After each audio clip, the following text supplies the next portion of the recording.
کثرت سے اللہ رب العزت نے قرآن پاک میں نماز کی پابندی کرنے کا حکم دیا ہے.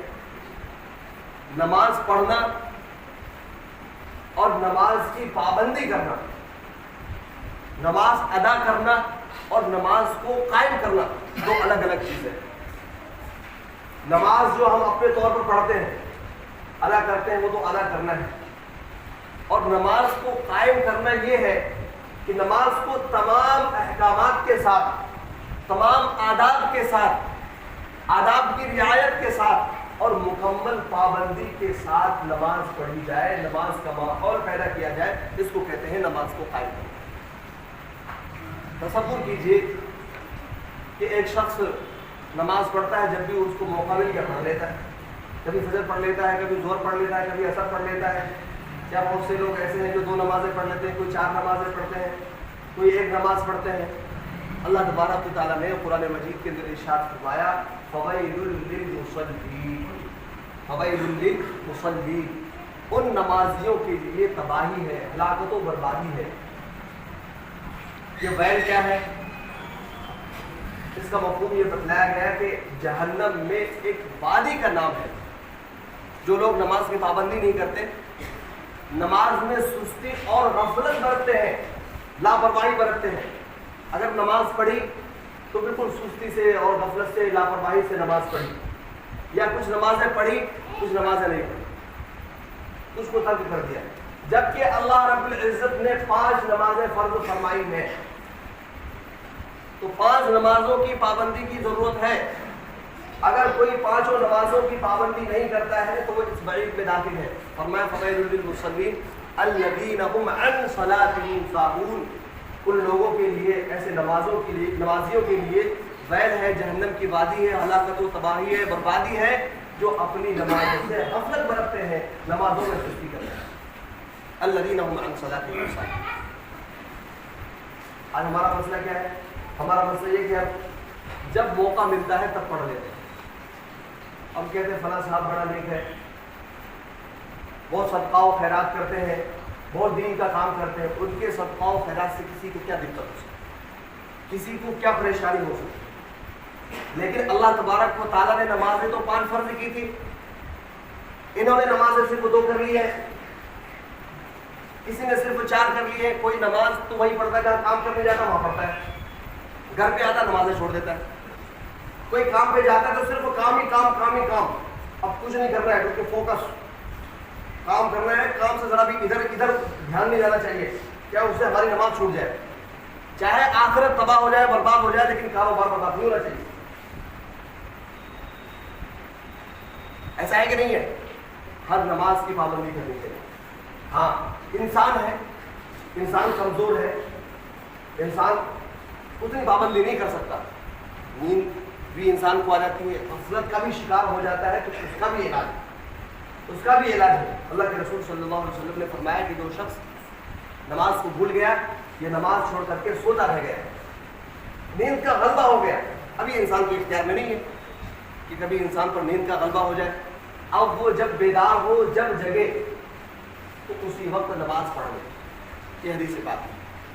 کیا بتایا گیا اس کا مفہوم؟ اس کا مفہوم یہ بتلایا گیا کہ انسان کے ذمے یہ ضروری ہے، جو قضا نماز ہے یہ ضروری ہے.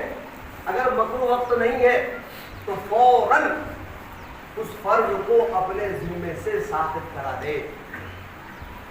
اب ہمارے ذمے نہ جانے کتنی ساری نمازیں ہیں، کتنی ساری نمازیں ہم نے جو ہے چھوڑ رکھی ہے. اتنا پتہ ہونے کے باوجود، یہ مسئلہ معلوم ہونے کے باوجود بھی ہمارے ذمے نمازیں ہیں. آج سے وعدہ کیجیے کہ ہم نماز کی پابندی کریں گے، نماز کا اہتمام کریں گے. ہم جہاں کہیں بھی رہیں گے وہاں ہم نماز پڑھیں گے انشاءاللہ. ہم نے نمازیں پڑھنا چھوڑ دی، جس کا نتیجہ یہ ہوا کہ ہماری مسجدیں غیر آباد ہو گئی، اور ہماری مسجدیں جب غیر آباد ہو گئی، لوگوں کی نظریں ہماری مسجدوں پر پڑ گئی. اور آپ کو یہ بتا دوں میں، حضرت مولانا مفتی شکیل نقش بندی دامت برکاتہم عالیہ کا رات کی ایک میسیج آیا جو گردش کر رہے ہیں علماء کے گروپ میں. اس میسیج میں، 1 منٹ کے میسیج میں یہ پیغام دیا گیا کہ بخارا اور سمرقند کی جو مسجدیں کمیونسٹوں نے جن پر قبضہ کیا تھا، ایک زمانے میں کمیونسٹ پارٹی کا بڑا غلبہ تھا, کمیونسٹ ووٹ کا بڑا غلبہ تھا, اور انہوں نے بہت ظلم و زبردستی کیا مسلمانوں کے ساتھ. تو بخارا و سمرقند میں کیا صورتحال پیش آئی؟ یہ صورتحال پیش آئی کہ مسجدوں پر پابندیاں جو ہے عائد کی گئی, مسجدوں پر جو ہے ٹیکس لگائے گئے. اب جو نماز پڑھتے تھے جو لوگ, وہ مسجدوں کا ٹیکس ادا کرنے لگے. تو گورنمنٹ نے یہ کیا کہ جو لوگ مسجدوں کا ٹیکس ادا کر رہے ہیں ان کے اوپر بھی ٹیکس لاگو کیا جائے. ان کے پاس پیسے بہت ہیں, اور جب ان کے اوپر ٹیکس لاگو کیا گیا تو انہوں نے مسجدوں کا رخ کرنا بند کر دیا. اور پھر جہاں مسجدیں غیر آباد ہو گئی, لوگ نماز نہیں پڑھنے لگے, تو وہاں کمیونسٹ پارٹی کے لوگ پہنچ جاتے اور کہتے کہ یہ جگہ بیکار ہے, اس جگہ کا استعمال نہیں ہو رہا ہے, اس لیے اس کو اپنے قبضے میں لے لیا جائے. یہی صورتحال ہمارے ہندوستان میں پیش آ رہی ہے. سب سے پہلے تو ہمارے اپنوں کی کمی, باہر آ کر کے چیزیں چلا رہے میڈیا میں کہ ہمارے پاس اتنی زمین ہے, اتنے ایکڑ کی زمین ہے, ریلوے سے زیادہ زمین ہے, اور یہ ہے, اور صحیح استعمال نہیں ہو رہا ہے, اور وقت بورڈ میں ایسے لوگ بیٹھے ہیں, ویسے لوگ بیٹھے ہیں, دعوت دے رہے ہو. جیسے وہ فون پہ بات کر رہے ہیں, گھر پہ فون پہ بات کر رہے ہیں کہ ارے وہ پیسہ اس الماری میں رکھا ہے, چابی وہاں رکھی ہے, اور یہ رکھا وہ رکھا. اور وہ چور سن رہا تھا, چور جو ہے خاموشی سے سن رہا تھا کہ کہاں چابی رکھی ہے اور کہاں پیسہ رکھا ہے اور کہاں سونا رکھا ہے. ساری چیزیں یہ سوچنا چاہیے کہ ہم باہر جو بات پہنچا رہے ہیں وہ کون سی بات ہے, وہ پہنچنی چاہیے یا نہیں پہنچنی چاہیے. سمجھ میں آ رہی بات؟ تو پہلے تو یہ ہم لوگوں نے کیا, اور اس کے بعد یہ سلسلہ شروع ہوا. جبکہ ہم نے یہ نہیں بتایا کہ ان کے پاس کتنی زمینیں ہیں. ان کے پاس جو ہے ایک ایک مٹھوں کے پاس جتنی زمین ہے اتنی ہماری کوئی بھی نہیں ہے. ایک ایک ریاست میں ان کے پاس جتنی زمین ہے اتنی ہماری پورے ہندوستان میں نہیں ہے. وہ نہیں بتاتے ہم, وہ نہیں بتایا ہم نے. تو اس کا نتیجہ کیا ہوا؟ وقف کی زمینوں پر لوگوں کی نظریں گڑ گئی, اور اس کے جو ہے قانون لایا گیا, اور قانون آ گیا ہے. اب دیکھیں کہ کیا تماشا ہوتا ہے.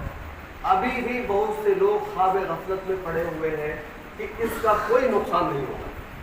پڑے ہوئے کہ نہیں پڑے ہوئے؟ ارے تو قانون ہے, قانون آتے رہتا ہے. کشمیر کا قانون آیا کچھ نہیں ہوا, اس کا بھی قانون آیا کچھ نہیں ہوگا.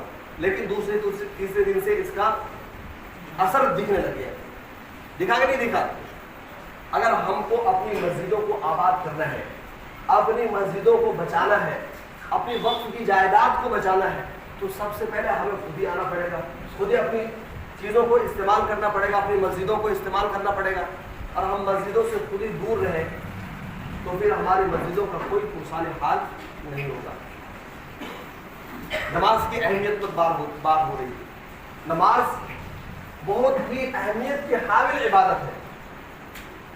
صحابہ کرام نے سب سے پہلے ایمان کو سیکھا, اور ایمان سیکھنے کے بعد اعمال میں جو سب سے پہلی چیز سیکھی وہ کیا ہے؟ وہ نماز ہے. نماز کو صحابہ کرام نے بہت اہمیت کے ساتھ سیکھا, اور نماز پر ان کی اتنی محنت ہوئی کہ نماز کو انہوں نے اللہ تبارک و تعالیٰ سے لینے کا ذریعہ بنا لیا, اللہ تعالیٰ سے مانگنے کا ذریعہ بنا لیا. اللہ تبارک و تعالیٰ سے دعا فرمائے, اللہ تبارک و تعالیٰ ہم سب کو عمل کی توفیق عطا فرمائے.